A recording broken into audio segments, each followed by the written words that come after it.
Welcome to bird media. నేను మీ పవన్ కృష్ణమూర్తి. ఆంధ్రప్రదేశ్లో తప్పుడు ప్రచారాన్ని ఖండించడానికి ఒక సపరేట్ వింగ్ ఉందండి. దాన్నే ఫ్యాక్ట్ చెక్ AP.gov.in అని చెప్పి అంటారు. సో ఫ్యాక్ట్ చెక్ చేస్తుంటారనమాట, వచ్చిన వార్త కరెక్టా కాదా అనేది. దీంట్లో ఇవాళ వార్త ఇచ్చారు, మీకు చదివి వినిపిస్తాను ఏంటి అనేది.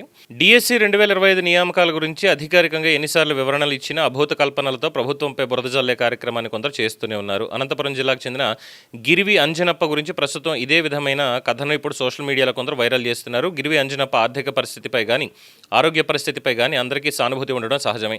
కానీ గిరివి అంజనప్పపై మానవీయ కోణంలో కొత్త విషయాలు చెప్తున్నట్లు ప్రభుత్వంపై తప్పుడు ప్రచారం చేస్తున్నారు. గిరివి అంజనప్ప అనంతపురం జిల్లాలో సోషల్ స్టడీస్లో PWD దివ్యాంగుల కేటగిరీలో దృష్టి దోషం ఉన్నవారికి కేటాయించిన పోస్టుకు దరఖాస్తు చేసుకున్నారు.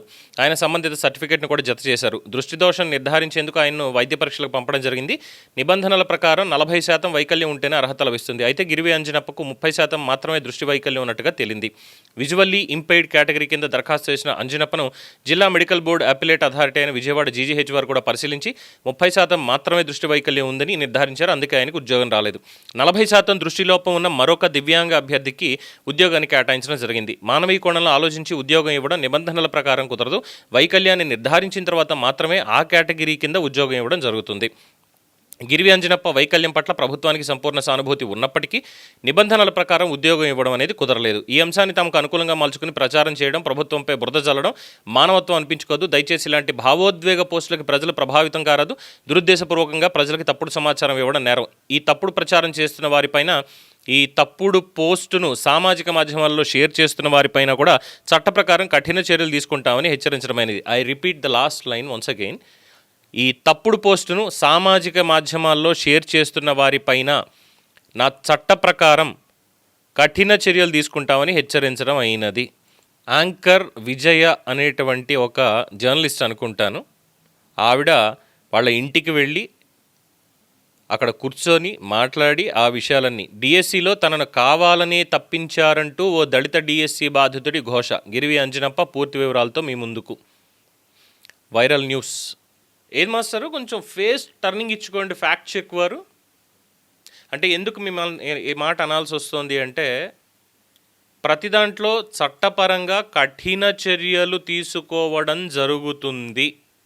తప్పుడు పోస్టును సామాజిక మాధ్యమాల్లో షేర్ చేసిన వారిపైన చట్ట ప్రకారం కఠిన చర్యలు తీసుకుంటామని హెచ్చరించడం అయినది. ఇది గిరివి అంజప్పకి సంబంధించింది. తర్వాత నారా లోకేష్కి సంబంధించి ఫార్చ్యూన్ ఇండియా పత్రికలో ఫ్రంట్ పేజ్లో వచ్చింది. దాంట్లో కూడా ఈ తప్పుడు పోస్టును సామాజిక మాధ్యమాల్లో షేర్ చేస్తున్న వారిపైన చట్ట ప్రకారం కఠిన చర్యలు తీసుకుంటామని హెచ్చరించడం అయినది.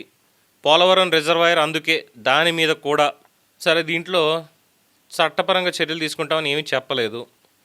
ఇక డిఎస్సికి సంబంధించి ప్రభావితం కారాదు, ఫిర్యాదులు ఏమీ లేవు, పుకార్లు నమ్మొద్దు, ఆలూరు ఎమ్మెల్యే విరూపాక్షి ప్రచారం చేయడం తగదు. అంటే ఇవన్నీ లాస్ట్ లైన్స్ అండి. ఒకసారి వెళ్ళి చూస్తే వాళ్ళ పోస్టులని, తప్పుడు ప్రచారాన్ని నమ్మొద్దు, తప్పుడు ప్రచారం చేయడం తగదు, బాధ్యతాయుత పాత్రికేయ ప్రమాణాలని పాటించాలని రాష్ట్ర ప్రభుత్వం సంబంధిత మీడియా సంస్థకి విజ్ఞప్తి చేస్తోంది. అయ్యా మేము మిమ్మల్ని అడుక్కుంటున్నాం, ఇలాంటి తప్పుడు వార్తలు రాయకండి, మీడియా ప్రమాణాలు పాటించండి అని అడుక్కుంటున్నాం అన్నట్టుంది. ఆంధ్రప్రదేశ్ పెట్టుబడులపై అసత్య ప్రచారం. ఒక దినపత్రిక సోషల్ మీడియాలో చేస్తున్నది పూర్తి వక్రీకరణ. ఈ అసత్య ప్రచారాలని ఎవరు నమ్మొద్దు. ఇలాంటి ఈ అభూత కల్పనలతో అసత్యాలు ప్రచారం చేస్తున్న ఇలాంటి సోషల్ మీడియా హ్యాండిల్స్పై ప్రభుత్వం చట్ట ప్రకారం తగిన చర్యలు తీసుకుంటుంది. మీ ఇళ్ళని, మీ భూముల్ని చంద్రబాబు లాగేసుకుని ప్రైవేట్ వాళ్ళకి ఇచ్చేస్తున్నాడు అన్నటువంటి దాని మీద. మాస్టరు మళ్ళీ ఒకసారి కొంచెం ఫేస్ టర్నింగ్ ఇచ్చుకోండి. ఎక్కడ సార్ చట్ట ప్రకారం తీసుకున్నటువంటి చర్యలు, ఎన్ని ఎక్స్ప్లెనేషన్లు ఇచ్చారు, ఎవరెవరు చేశారు అనేది స్పష్టంగా ఉంది. పోనీ వాళ్ళని అప్రోచ్ అయ్యి వాళ్ళకి ఏమైనా 41A నోటీసులు ఇప్పించారా? మీరు ఎందుకు డెలిబరేట్గా, ఎందుకంటే ఒక పోస్ట్ చేశాడంటే తెలియక చేశాడు అనుకోవచ్చు, పదే చేస్తున్నారు అంటే డెలిబరేట్గా చేస్తున్నారని, డెలిబరేట్గా కావాలని చేస్తున్నారని. మరి ఇలాగా ప్రభుత్వాన్ని నిర్వీర్యం చేసేలాగా చేస్తున్నప్పుడు ఖచ్చితంగా చర్యలు తీసుకోవాలి కదండి. ఫ్యాక్ట్ చెక్ వారు కేవలం కఠిన చర్యలు తీసుకుంటాం అని చెప్పడం తప్ప చేసేదేముంది. అలాగే ఒక ప్రముఖ దినపత్రిక సోషల్ మీడియా మాధ్యమాలు అన్నారు, పేరెందుకు ఎక్కిపోవడం, ఏం గైడ్లైన్స్ కాదు కదా, పలానా పేపర్లో ఇది వచ్చింది అన్నప్పుడు, మీ దగ్గర ఆధారాలు కరెక్ట్గా ఉన్నప్పుడు పలానా పత్రిక తప్పుడు వార్తలు ప్రచురిస్తోంది, చర్యలు తీసుకోవడం జరుగుతుంది. ప్రెస్ ఇన్ఫర్మేషన్ బ్యూరో వాళ్ళకి కంప్లైంట్ ఇవ్వండి. ఎక్కడ సార్ కంప్లైంట్లు? మరి ఇలాంటివన్నీ చేయకుండా చాంతాడంత మెసేజ్లు పెట్టి ఇవన్నీ రాస్తూ వెళ్తే దాన్ని ఎలా వెళ్తుంది, ప్రజల్లోకి ఎలా వెళ్తుంది? ఇన్ఫర్మేటివ్గా ఉండాలి కదా.